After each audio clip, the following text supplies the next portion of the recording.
Here's a question. Okay. What happened last night? Meet Jordy Searcy. You might remember him as a contestant on The Voice in 2014. Jordy's married to Michel. Michel is a YouTuber, content creator, and a former actress. We beefed. Are you gaslighting yourself? I feel like I did something that made you sad. Is that codependent? Let us know in the comments. Okay, let's listen to this conversation between Michel and Jordy as they discuss some challenges they had the night before. After that, I'm going to give you some key tips to help you build emotional safety in your relationships. So just reflecting on our first year of marriage, how it changed us, maybe the good, the bad, the ugly, like the challenges we've had, how we've grown, the things that have been really sweet that we're really proud of, and the things we want to do better at, and just maybe also navigating marriage when we each come with our own trauma, I know is like a really big thing that we navigate. What would you say is the biggest lesson you've learned from our first year of marriage?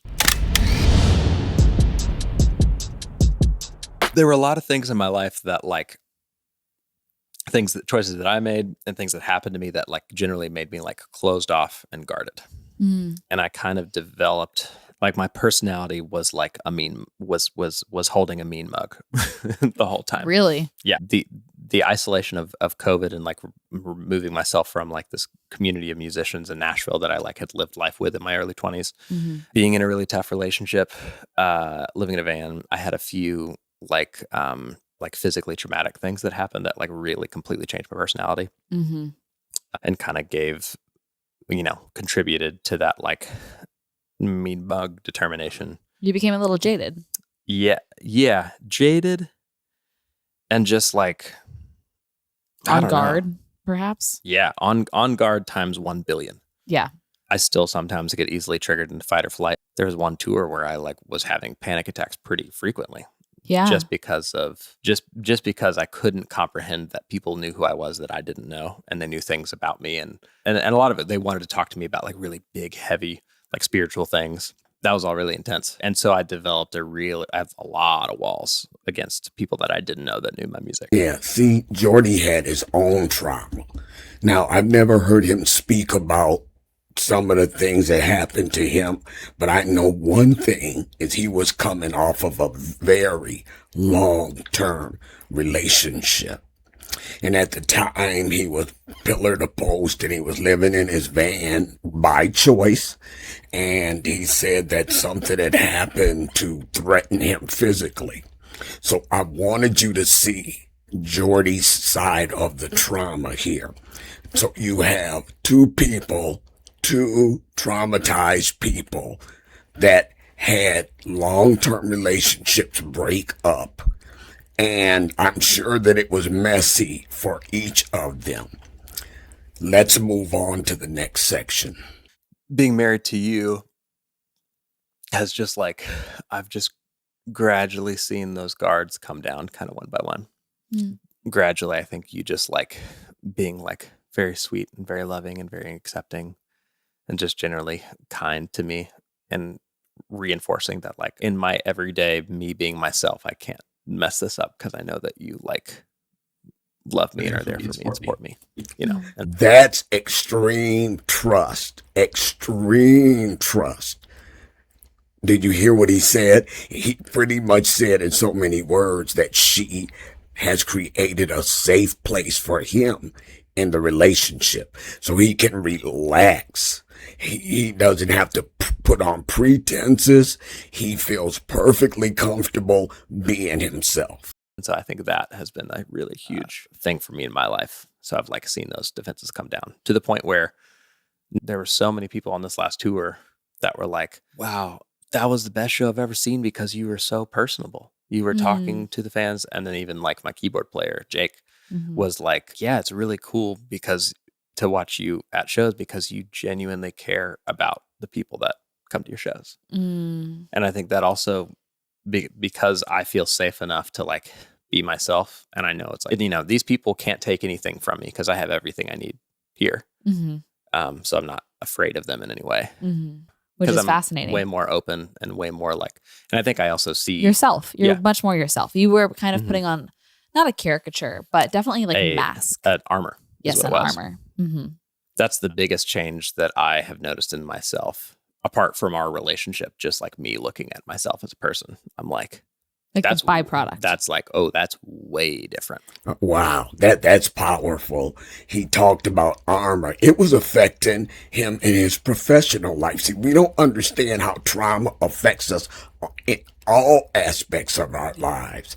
And his performances had become so guarded that it really was affecting the effect that his performance had on other people. Now, I had the opportunity to take in one of his performances a couple of years ago, and he comes out into the audience. He plays music right there in the middle of the crowd.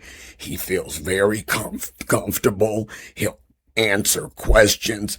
It's like no matter how big the venue that Jordy's in, it's almost like he makes you feel like it's an intimate coffee shop where you really are seeing who he is. And because he found this safe place in this relationship, it allowed him to come out of what he called his armor. And it struck me when he said armor, the fact that we all carry that armor from going through trauma.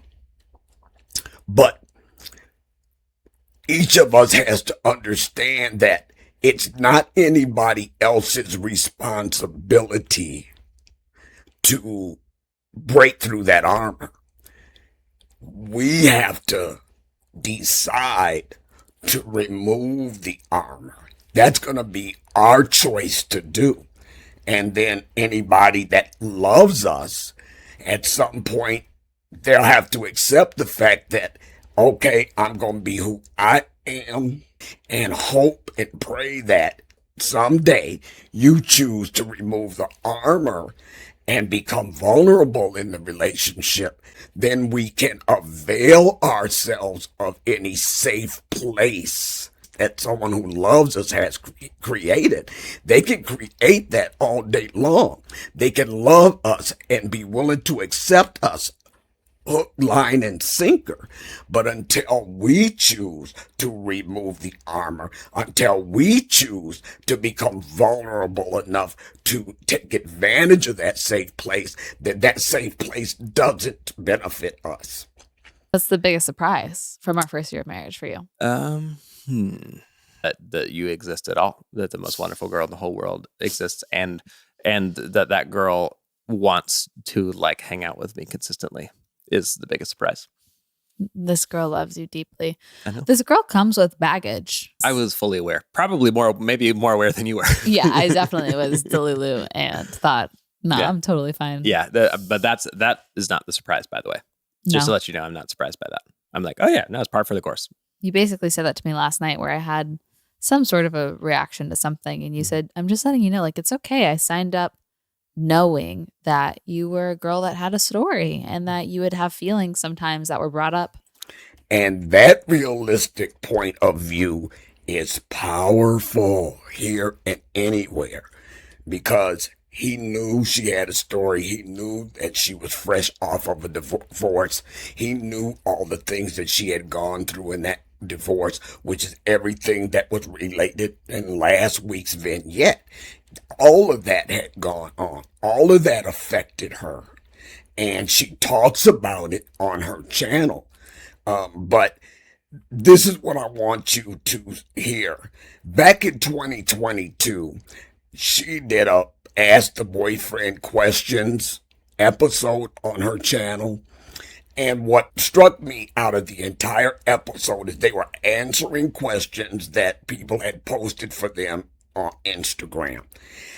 I want you to listen to this question and hear how he responded. How do you plan to gain her trust after what she's been through? It's not as much gain. Mm-hmm. It's more just show. Mm. Like, I don't want you to have to rush through the process of trusting somebody new so quickly. Mm. So I think it's more like I just show up, be kind a day at a time, and let you trust that at your own pace. Honestly, it's like none of my business. I just need to treat you well, and that's your own road. Bam! There it is. There it is. There it is. That's that positioning I talked about. When you love someone who has had a traumatic past and you want to be that safe place, he fully recognized that she had a story. He fully recognized that she was still in her healing journey. He prepared himself that whatever that was, whatever that entailed, his position was here. This is the position. This is the position. That's not being standoffish, but like he said, all his job was to treat her well. Which was what? It was just being himself. That's who Jordy is. That's who he is. And it's remarkable to me that he was able to be that fresh off his own trauma. He recognized that's emotional intelligence epitomized. He said it's not his business. He knows about what she went through. I'm going to love you anyway. I'm going to love you through it. But I understand that that's a journey that you have to take. And I'm willing to sit back and let you take it. I'm here for the duration. And that's the foundation of that consistency I talked about in the last episode. It's the foundation of the consistency and the being there that provides that consistent, unstoppable, immovable, safe place for her to land. Here's a question. Okay. What happened last night? We beefed. What did happen last night? And we were beefing a little bit today-ish. We're still like settling back in. We're saying that we're calibrating after being apart for a whole month. What happened what's your side of the story? Okay, so a couple of things here. This is where in the last episode I was talking about that providing a safe place doesn't mean that anything goes. The person that's trying to develop this, say it's a couple together and one of them has never been traumatized or has worked through their trauma and they're fine, but the other one is still on that healing journey. Sometimes the one that's providing the safe place, you have to confront. This is an example of, no, I don't think we're going to really let that go or push that under the rug. Let's talk about it, right? He's not being harsh. He's not being pushy. He's not being commanding. He's not being demanding. It's like, what happened last night? We were beefing. Right. And so that's one way that's an example of the confrontation and the holding other people accountable process that I discussed in the last episode. I was so excited to pick you up from the airport. And you also were so kind and agreed to going with me to one spot for a campaign. Need to get little cute shots of us at a cute place. Yes. I pick you up from the airport and I realized the spot I had chosen was 20 minutes the wrong way. And you've been on East Coast time for a month. So in your internal clock, it's like 1:30 a.m. Right. Super tired. But you were down to rally and you were really excited to see me. So you're really excited to me felt like you were kind of like a little bit manic. Well, I was manic. I saw my hot wife. I went manic. Yeah, you went a little bit manic. I was pumped, dude. While I was trying to figure out a new plan for us that made more sense en route home. But you also know I love to be passenger princess. So you took over driving. I did. But while I was in the passenger But I was so seat, excited to be with my wife that I was driving fast. And I was like, this is sick. Wow, she's hot. You were speeding, which stressed me out while I was still trying to figure out where we should even go.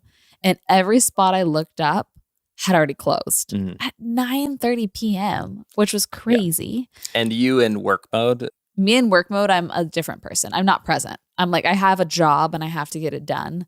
And after I get it done, I'll be fine. So I think you're, as we say, a hustler. You're a professional. You get the job done. Yeah, thank you. And so I just... Okay, before we go on, I want to point something out here. Now, you got to recognize that it's been at least 24 hours since they were what he called beefing. each person has had the opportunity to self-reflect. We talked about self-reflection in the last episode. So what you'll recognize here is that there's really not a lot of people talking out of their emotions here. There are people that are owning their own part. They're discussing each other's perspectives at the time that they were beefing, at the time that the incident happened. But they're discussing it objectively. This is a great example of that. We have to understand that we're not always there. We're not always going to be there at the drop of a dime. And remember last week I talked about how to develop ground rules. Well, I don't know if they developed ground rules or not, but I know that he went to bed, got some sleep. They got up the next morning. He said they were still kind of beefing, right? And so they're now discussing it from a more objective perspective, whereby each of them recognizes their emotions at the time and how that not only drove how they behaved, but also they're each, look at both of them, they're acknowledging how, oh, I get it that you were kind of manic because you were glad to see me and I know you were really tired. And he's acknowledging that, okay, she was in work mode, and she's acknowledging that he was just real tired. So what you have here is an exchange where it's an open discussion between them from a more quiet, emotionally quiet and objective perspective that allows them to talk through this honestly and safely. I just started to get like pretty high cortisol from that moment of being like, where are we even going right now? You're going so fast. And then feeling sad of, I've been waiting for this moment for a month and here I am ruining it for myself. I'm being stressed about a work thing at 9:30 p.m. on a Sunday. Okay, I want you to note the word sad here. We'll go back to that in a minute. That's what I remember from last night. Okay. All right. So now they had this exchange between, they both acknowledge, okay, you were really tired. Now I was in work mode and you looked manic to me. He owned being manic. Okay. He owned speeding. Speeding makes her nervous. I ain't mad at her for that. That ain't got to be no trauma. And he's speeding around. She's trying to figure out now which way are we going and where are we going. So you can imagine the atmosphere at that time. Yeah. But then I think I felt sad that I ruined the excitement of seeing each other. Was like what I got sad about later. Are you gaslighting yourself? I feel like I did something that made you sad. Okay, there it is. Take a minute to like, hype, subscribe, and at the end of the video, leave a comment. Thanks. What did he do? He held her accountable. He pushed back a little bit. Are you sure that you were sad? And then he acknowledges, I feel like I did something that made you sad. Now, at some point previously on her channel, Michel had talked about how her perception of what she learned from the Bible was that you ain't supposed to get angry at all. Being angry is a sin. And in this particular video, she talked about how she now understands that it's not a sin to be angry, but that it's how you behave in the midst of that anger that can cause problems. So she will normally default to, I was sad. That saddened me, right? Whereas what's he doing? Are you sure? He's really kind of push her to kind of get past that thing where she wants to not admit to the emotion of anger. This is another prime example that I talked about last week about how important it is, even in these emotionally safe places, to be a place of growth for another individual, which causes you to have to kind of call stuff out, kind of bring them out and make them see a clearer perspective on themselves, even in a particular moment. Editing Linda here. I cut out an earlier section where, if I remember correctly, Jordy asked Michel if she was sure it was sadness she was feeling. Oh, you just wanted to go to bed when we got home. I was tired. Yes. Yeah. Yeah. Mm-hmm. I think something about that made me you feel a little like- bit triggered from my past of feeling unwanted, Mhm. which was not accurate for the moment, but definitely brought up this like, I ruined this excitement for you to see me, and now you're tired. So my brain is thinking that you're not excited to see me or be with me. So I think I'm unwanted. And when I'm unwanted, I'm unloved. When I'm unloved, you're going to leave me. When you leave me, spiral. Yeah. All right. Now, perfect. That's an example of feeling safe. She was safe. She also had processed all of that, the rabbit hole. I call it the traumatic rabbit hole that our minds take us down because of the way our minds have been altered by the trauma. And she said, well, then it's this and it's that, and that leads to this and that leads to that.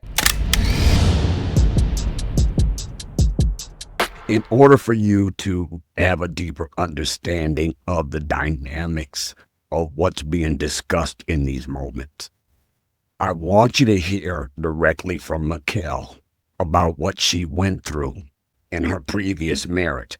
It'll help you to understand some of the emotional dynamics that were going on deeper inside of her. There was a moment throughout all of this, still hadn't vocalized anything about my fears about the other girl, only about the other stuff, where he didn't want to talk to me.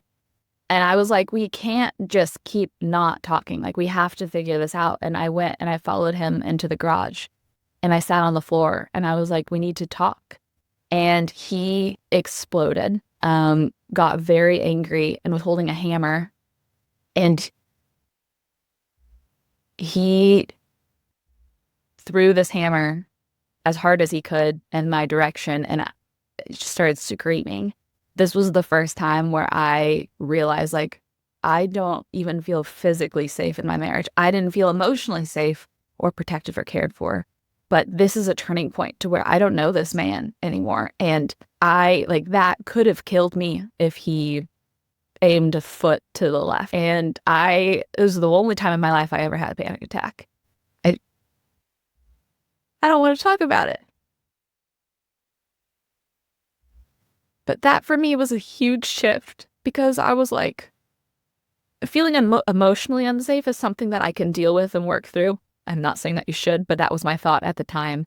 But feeling physically unsafe is a whole nother level, and I don't want to feel this way. I felt ashamed that I wasn't enough, to fulfill a person, that he had to go find something else somewhere else.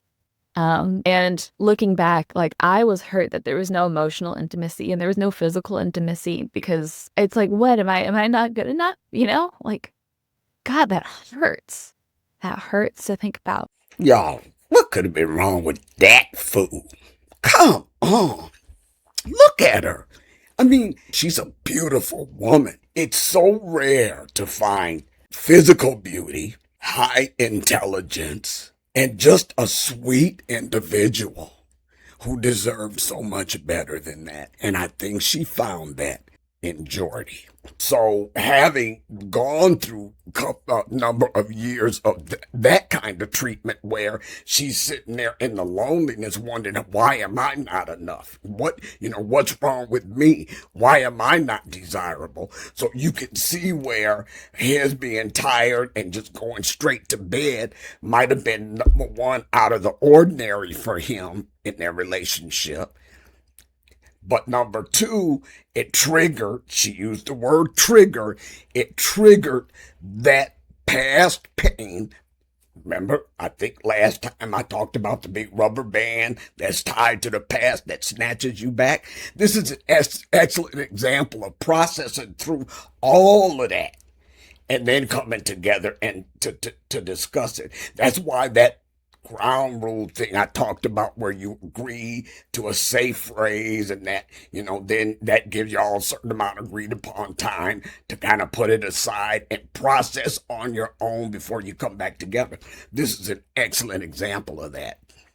Part of my side of the story is I did feel like you were not excited to see me. Because I was in work mode. Because you were in work mode. Yeah. And honestly, when both of us are in work mode, it's like, boom, we're getting it done. And yeah. it's tough. I was in work mode when you were excited, and you were in sleep mode when I was excited. Yeah. So we bummed ourselves out. Is that codependent? Let us know in the comments. I think that's like, it's kind of normal. You know what I mean? Do you know what's weird? Okay, tell me what's weird. Is I have such a fear, and I talked about this Mhm. kind of in a vlog chat recently. I have such a fear of being codependent, which is what I would assume is so opposite from my last relationship. But I don't know. Maybe I was codependent in my last relationship in a very different way. Right. But I was just so independent. Like I just did everything by myself, for Mhm. that. Now I feel like I've swung in the opposite direction, and I love you so deeply and rely on you so much that I'm afraid of becoming codependent. Mhm. Maybe it's just a buzzword that we hear a lot, which is why I'm always like, oh, I can't be codependent. Do you feel like that has played into any positive or negative things that I've brought into our dynamic in marriage? I think that we both have a hint of the codependency of making sure the other person is okay. Yes, I will say this is actually something I want to go through questions later, because we asked for questions on Instagram, but somebody said something along the lines of, how do I not freak out when my husband is in like the slightest bad mood? Mhm. Because as soon as he like has a sliver of being in a bad mood, I immediately assume it's my We fault. can't help that person. We're the wrong people to ask. We do that Because all the time. we do that. We do that. I'm like, if you We did see- that at dinner 20 minutes ago. Yeah, literally, you had a cut in your eye. Mhm. And Yeah. had just gotten home from a month of tour. And I was like, because you have a cut in your eye and you feel like you have missed home and are tired, I must have done something wrong, which is so not logical. But that's how my brain works. And I do fear I need to work on that. First Keep in off, mind as well. I shall point out you've been taking every disagreement that we've had together and Okay. blaming yourself entirely I for don't it. know. And, Yeah, Let me that's how I look live this my up. freaking life, and dude. that is not living in reality, because I'm also a person that like messes things up and gets tired and grumpy. Well, do you know what I hate though? When people complain about something or bring a problem to the table and take zero accountability. Mhm. Zero. And so then I swing to the opposite side of the Mhm. spectrum. And take 100% of accountability. Yes, because I also Okay. So codependency means to become so invested in your partner that you can't function independently. You can't function without them. So I can understand her concern about that. And I love the way that she is connecting the dots. It's that thing where you've got to know your triggers, but you have to recognize how you're responding to that trigger in the moment.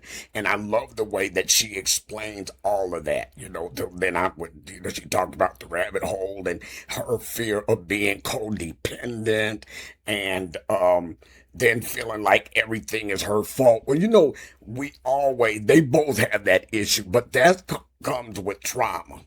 That comes with trauma. Okay, first thing you're gonna do is default to the "oh, it's my fault, something's wrong with me" thing. I wrote the book on that. I've been there, done that. Beat myself up for other people's stuff, what they did, right?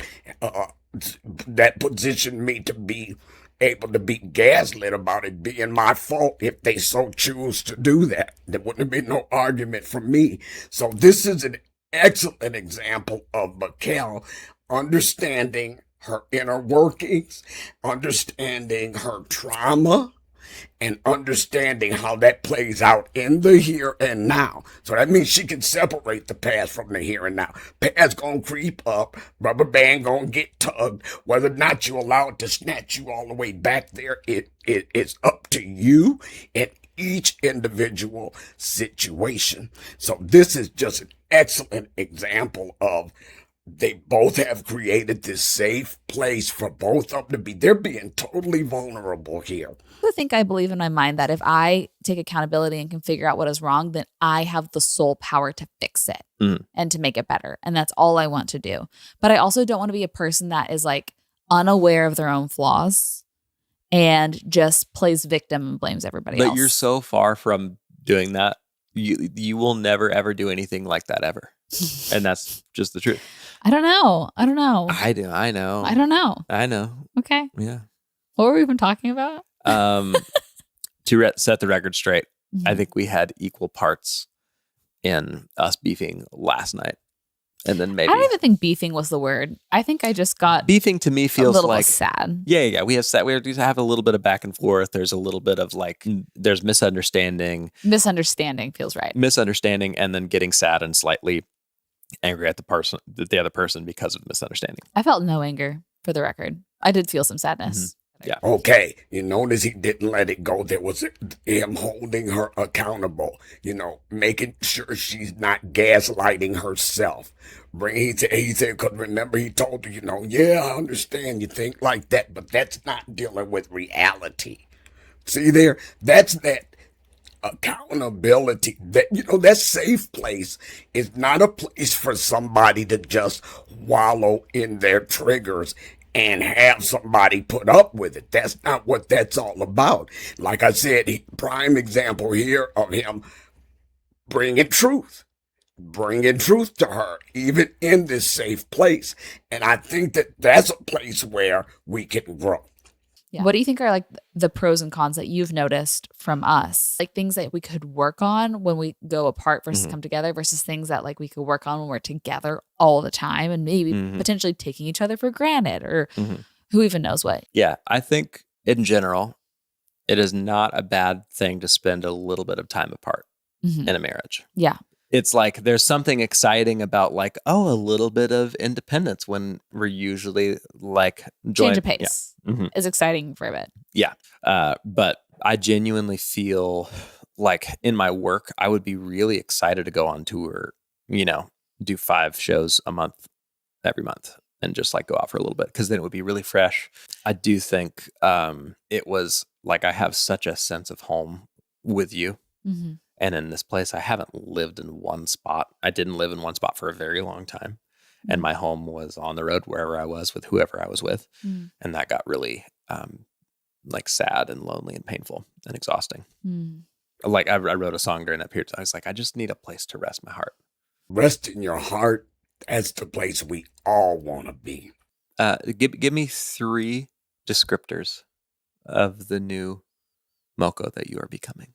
More honest.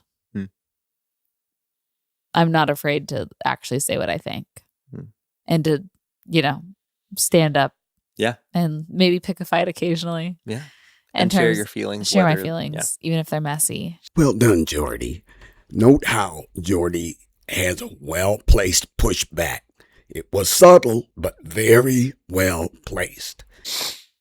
More present and more healthy overall, physically, mentally, emotionally. I do think so much of that has stemmed from you. Wow. Acknowledging that safe place. All of that growth. And it wasn't all before she met him. A lot of that growth came after they met. Should we look at Instagram? Yeah. How did you trust again? It's been 7 years since my marriage ended, and I'm still terrified. Trusting is like jumping out of a plane. You don't do it without a parachute, but there still is a risk. And so I made sure my parachute felt like it was safe by looking at facts of who you are, who I am, who the people around you say you are, who the people around me say I am, and how our dynamic is together and how, yet again, loved ones comment on our dynamic. And that feels like the parachute. It doesn't guarantee you're going to land safely. It could rip. I think my loved ones saw me get so hurt before you that they finally felt the confidence to be honest with me. Yeah. And so I could actually trust them, and I actually wanted to go to them for their true opinions of you and of me and of us before I felt like, okay, I think I can believe them, which gives me trust in myself, which leads me to say, I'm going to trust. I'm going to jump out of this plane. I'm going to trust that this parachute's going to get me to the ground. There it is. There it is, y'all. I talk a lot on the channel about having truthful, trusted others. People that have your best interests at heart, because that way you can take what they tell you to the bank. Even if you feel yourself wanting to kick back, you don't kick back because you know that's a trusted voice. And you know that she said what people around you say, who they say you are, who I see you are, who my truthful, trusted others say you are and see about you, what they say about me. This is an excellent example of a good, healthy, emotionally safe discussion. Okay, key points. 1, creating emotional safety in a relationship is entirely possible, but it takes radical self-awareness and patience on both parts. Emotional safety doesn't happen overnight. It builds on repetitive instances in which vulnerability is consistently met with validation and acceptance. 3, creating emotional safety is a give and take process. What is built must also be accepted. The extreme nature of trauma can make building and accepting safety feel overwhelming or counterintuitive, terrifying, or even dangerous. When fight or flight takes over, they won't be able to accept it. So one person working to build a safe place won't work if the other person is stuck in survival mode. Another thing I want you to remember about emotional safety is that a healthy relationship requires both partners to be actively working on their own emotional regulation and well-being. It takes individual self-awareness and the courage to do the internal work required to provide the love, patience, and empathy that supports an emotionally safe relationship.